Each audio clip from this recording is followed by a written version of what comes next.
یہ سن کر مجھے کافی غصہ آیا اور میں نے ایک گھونسا اپنی والدہ کے سینے پر مارا اور اسے اٹھا کر جلتے ہوئے تنور میں ڈال دیا۔ میں اس وقت نشے میں تھا اور میری ہوش و حواس بحال نہ تھے۔ سیدنا مالک بن دینار رحمت اللہ علیہ نے فرمایا کہ ایک مرتبہ میں حج کے موسم میں خانہ کعبہ کا طواف کر رہا تھا۔ حاجیوں اور عمرہ کرنے والوں کی اتنی کثرت تھی کہ انہیں دیکھ کر مجھے تعجب ہوا۔ میرے دل میں یہ خواہش پیدا ہوئی کہ کاش کسی طرح مجھے معلوم ہو جائے کہ ان لوگوں میں سے اللہ کی بارگاہ میں کون مقبول ہے تاکہ میں اس کو مبارکباد دے سکوں، اور جس کے بارے میں معلوم ہو جائے کہ یہ مردود ہے تو اللہ تعالیٰ کی بارگاہ میں اس کے لیے دعا کروں۔ جب رات کو میں سویا تو خواب میں کسی کہنے والے نے کہا، اے مالک بن دینار، تو حاجیوں اور عمرہ کرنے والوں کے بارے میں فکر مند ہے تو سن، اس مرتبہ اللہ تعالیٰ نے ہر چھوٹے بڑے کا حج قبول کیا، لیکن ایک شخص کی مغفرت نہیں کی گئی۔ اللہ تعالیٰ کا اس شخص پر بہت زیادہ غضب ہے اور اللہ اس سے ناراض ہے۔ اس کا حج قبول نہیں کیا گیا بلکہ اس کے منہ پر مار دیا گیا۔ حضرت سیدنا مالک بن دینار رحمت اللہ علیہ فرماتے ہیں کہ اس خواب کے بعد میری جو حالت ہوئی اسے اللہ ہی بہتر جانتا ہے۔ میں نے یہ گمان کر لیا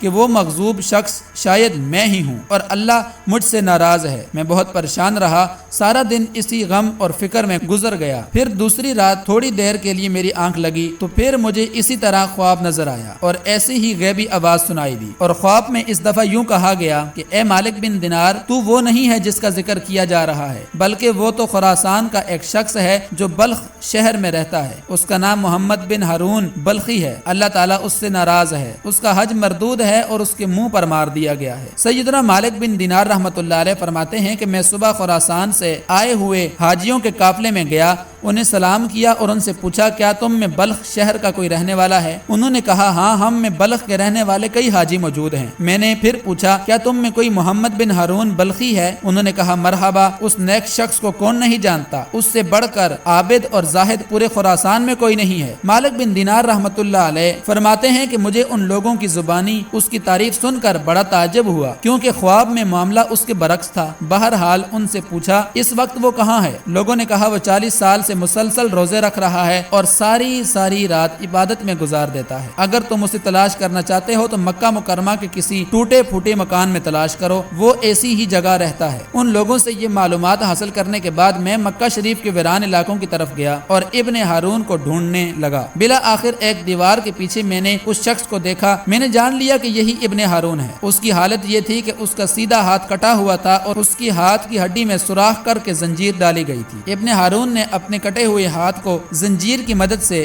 گردن سے لٹکایا ہوا تھا، اسی طرح اس نے اپنے قدموں میں بھی بیڑیاں ڈال رکھی تھی اور مشغول عبادت تھا۔ جب اس نے میرے قدموں کی آہٹ سنی تو میری طرف متوجہ ہوا اور کہنے لگا، اے اللہ کے بندے، تو کون ہے اور کہاں سے آیا ہے؟ میں نے کہا، میرا نام مالک بن دینار ہے اور میں بصرہ کا رہنے والا ہوں۔ کہنے لگا، اچھا، تو تم وہی مالک بن دینار ہو جن کی علمیت اور زہد و تقوی کے ڈھنکے پورے عراق میں بج رہے ہیں۔ میں نے کہا، عالم تو اللہ کی ذات ہے اور زاہد و عابد حضرت سیدنا عمر بن عبدالعزیز رحمت اللہ علیہ ہیں۔ وہ اگر چاہیں تو خوب عیش و عشرت سے زندگی گزار سکتے ہیں، لیکن بادشاہت کے باوجود انہوں نے زہد و تقوی اختیار کیا ہے اور دنیا سے بے رغبتی ان کے اندر بدرجہ عتم پائی جاتی ہے۔ ہمیں تو دنیاوی نعمتیں میسر ہی نہیں ہیں، اس لیے ان سے دور ہیں۔ اس نے مجھ سے کہا، اے مالک بن دینار، تم میرے پاس کس لیے آئے ہو؟ اگر تم نے میرے بارے میں کوئی خواب دیکھا ہے تو بیان کرو۔ میں نے کہا، مجھے تمہارے سامنے وہ خواب بیان کرنے میں شرم آ رہی ہے۔ وہ کہنے لگا، اے مالک بن دینار، تم نے جو خواب دیکھا ہے وہ بیان کرو اور مجھ سے شرم نہ کرو۔ مالک بن دینار رحمت اللہ علیہ فرماتے ہیں کہ بلا آخر میں نے اسے اپنا خواب سنایا۔ خواب سن کر وہ کافی دیر تک روتا رہا، پھر کہنے لگا، اے مالک بن دینار، مسلسل 40 سال سے میرے بارے میں حج کے موقع پر اسی طرح کا خواب کسی نیک و زاہد بندے کو دکھایا جاتا ہے اور اسے بتایا جاتا ہے کہ میں جہنمی ہوں۔ سیدنا مالک بن دینار رحمت اللہ علیہ فرماتے ہیں کہ یہ باتیں سن کر میں نے اس سے پوچھا، کیا تیرے اور اللہ کے درمیان کوئی بہت بڑا گناہ حائل ہے؟ اس نے کہا، ہاں، میرا گناہ زمین اور آسمان اور عرش و کرسی سے بھی بڑا ہے۔ میں نے کہا، مجھے تم اپنے گناہ کے بارے میں بتاؤ تاکہ لوگوں کو اس کے ارتکاب سے بچا سکوں۔ تو وہ کہنے لگے، اے مالک بن دینار، میں شراب کا عادی تھا اور ہر وقت شراب کے نشے میں مدہوش رہتا تھا۔ ایک مرتبہ میں اپنے ایک شرابی دوست کے پاس گیا، میں نے وہاں خوب شراب پی۔ پھر جب مجھ پر نشہ طاری ہونے لگا اور میری عقل پر پردہ پڑ گیا تو میں نشے کی حالت میں